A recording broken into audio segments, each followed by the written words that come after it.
Let's begin today's Vanguard news by giving Bushiroad a reason to finally restrict the Nebula Knight order by actually making new Nebula Knight support. On the same day, Luard also got a new G unit, Water/Nebula Knight Canicus, while on Rearguard or the drop zone lets you bind to copies of herself from Rearguard or the drop zone when your grade 3 or higher Corleonus Rearguard is retired during your end phase to countercharge 1 damage. And while on the Guardian Circle, she gets 5k shields if you have a Nebula Knight Vanguard.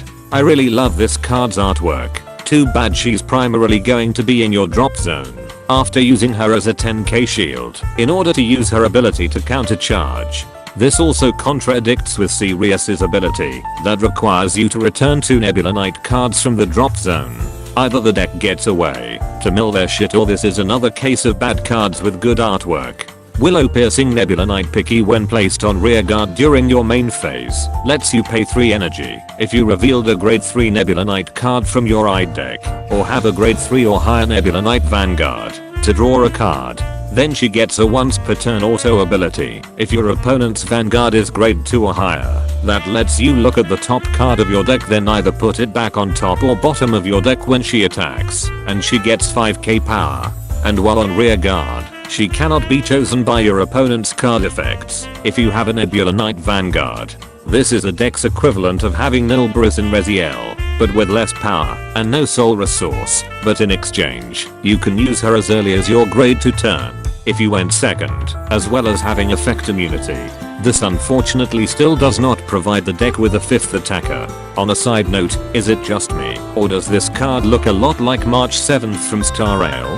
Drag Wizard Fuamnach while on Rearguard at Generation Break 2 and Ritual 5 cannot be chosen by your opponent's card effects and gets 5k power. Then she can be regarded as 2 Rearguards when you would retire cards for your card's ability if you have a grade 4 Ogma Vanguard. So a card that only really works on your second stride turn for a specific G unit. Why the fuck was this even a double rare? Yes, Luard can easily get this card when you do go into Ogma, but at least have the decency to work with other G units instead of just one that you may not even go into the entire game. Finally, drag Anger Rogna once per turn while on Vanguard at Generation Break 3 and Ritual 5 lets you pay 1 Soul Blast and retiring up to 5 Rearguards with different names to make your opponent retire the same number of Rearguards as the number of units you retired for this card's cost. Then draw a card if you retired 3 or more with this ability's cost, and your Vanguard gets an auto ability that lets you pay 1 Counter Blast to stand one of your Rearguard with a ritual ability when it attacks, and it gets 5k power for each face-up card with the same name as this card in your G zone. This card got nerfed from its original G-series version, where your opponent must discard cards in hand if they didn't have enough Rearguards to retire.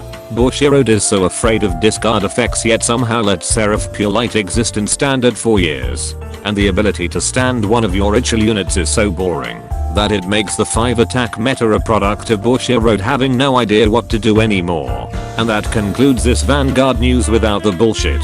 Special thanks to my Patreon members for continuing to support my content creation.